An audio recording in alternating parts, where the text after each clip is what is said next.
C'est quoi l'arène? Comment on L'AREN. prononce? Alors l'AREN, c'est le moyen qu'a eu. Alors, il s'est passé quelque chose bon, le marché de l'électricité a été créé pour la première fois au Chili, après Pinochet, par le groupe de Chicago.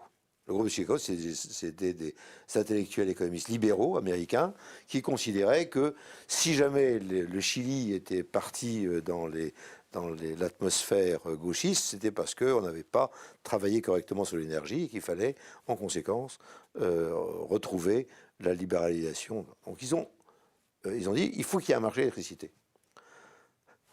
À l'époque, euh, j'ai toujours dit la même chose, à savoir qu'il n'y avait pas de marché d'électricité possible. Hein, donc je suis constant sur. Bon, alors, on peut me traiter d'antilibéral, je me considère libéral, mais en économie, mais il se trouve que sur l'électricité, de la même façon qu'il n'y a pas de marché du transport ferroviaire. C'est ma position. Elle n'a pas varié non plus. J'étais président de la SNCF. Bon. Alors, ensuite, il était en Argentine, avec le succès que l'on sait sur les deux pays, n'est-ce pas? Et ils sont retournés voir Mme Thatcher en disant voilà la situation. Et donc, on s'est parti sur l'idée qu'il fallait créer un marché. Et on a saisi cette idée pour dire il y a des gens qui ont des problèmes avec l'électricité qui marche moins bien en Europe. Ceux qui marchent bien, c'est la France.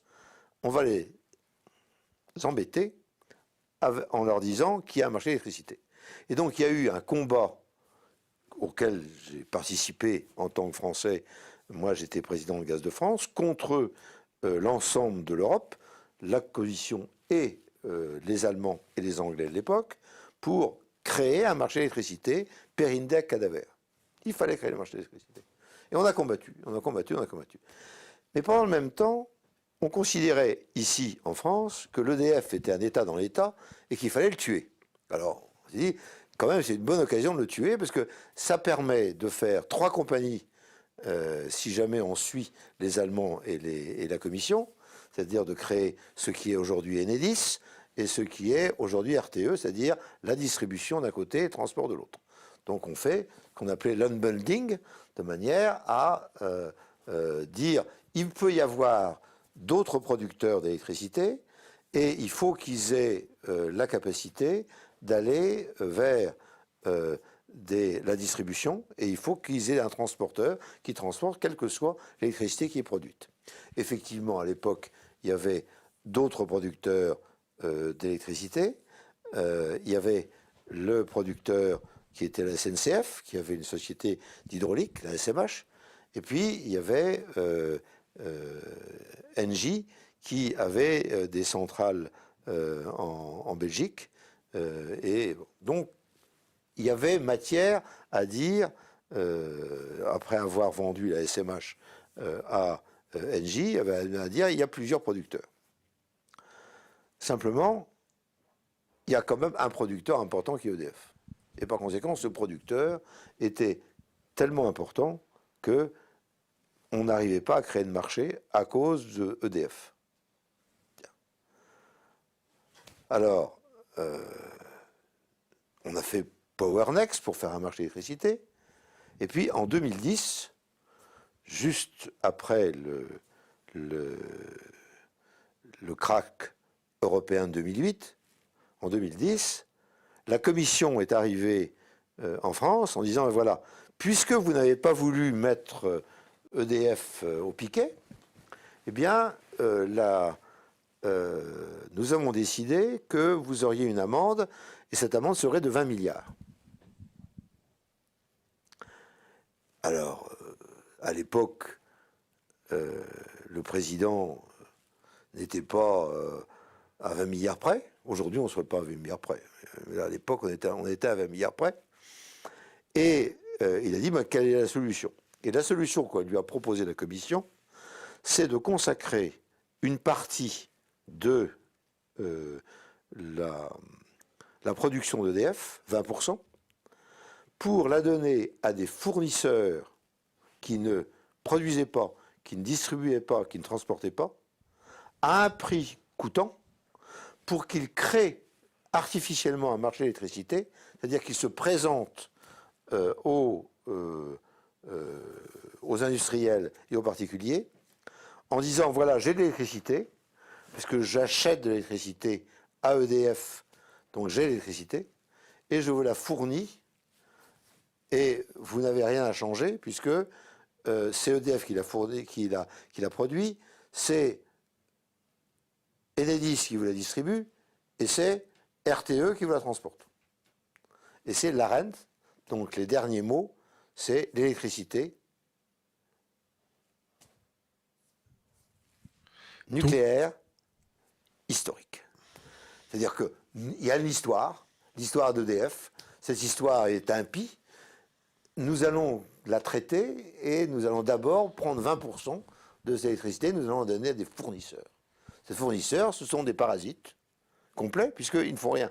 Ils ne font rien d'autre que de faire des achats à terme, puis de faire de remplir des contrats, puis de dire qu'ils fournissent, mais ils ne fournissent pas, puisqu'ils n'ont pas d'action.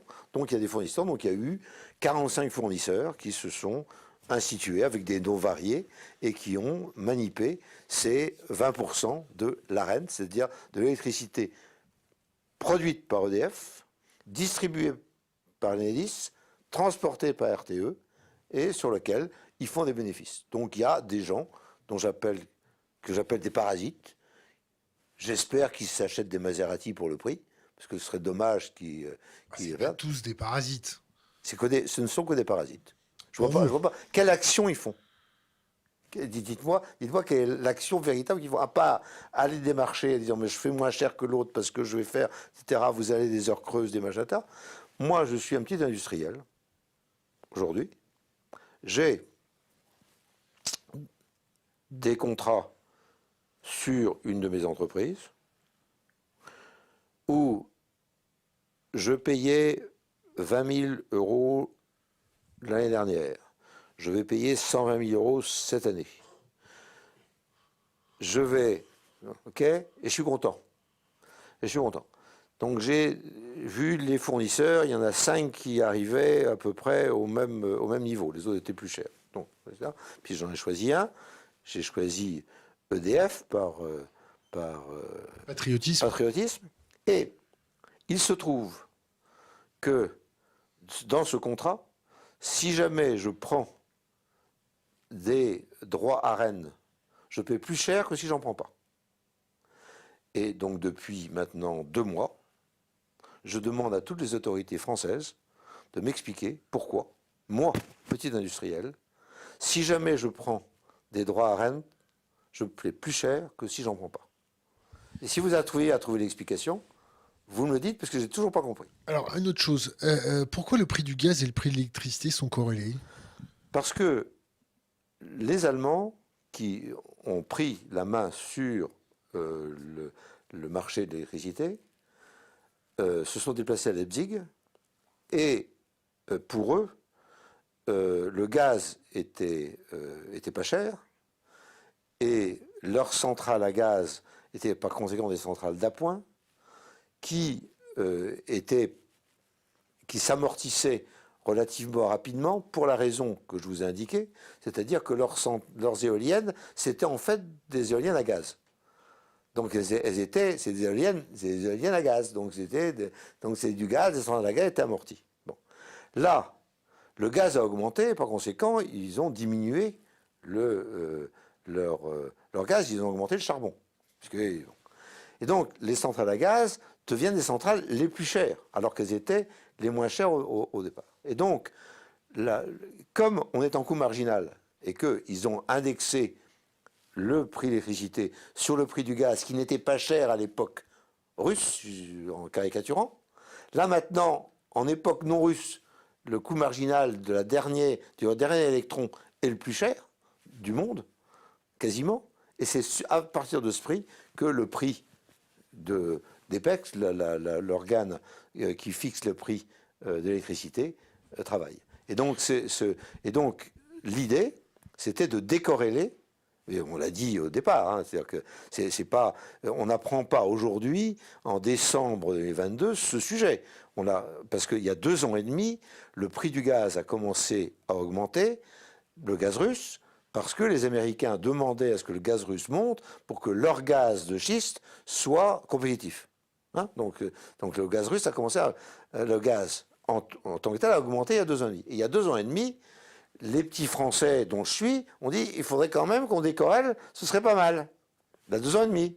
Bon, on a dit bien sûr, mais de quoi vous parlez? Bon. Mais les Portugais et les Espagnols ont bien compris.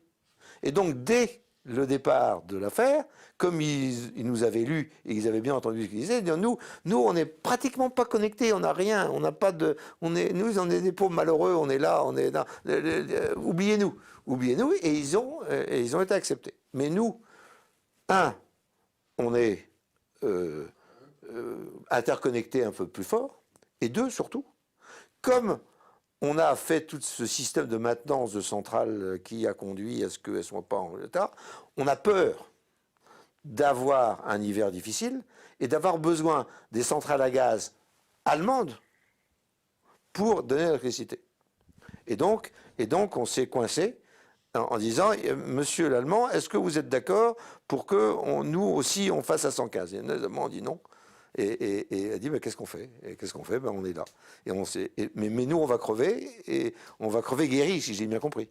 Hein, c'est comme certains. Bon, il y a Guillaume Ier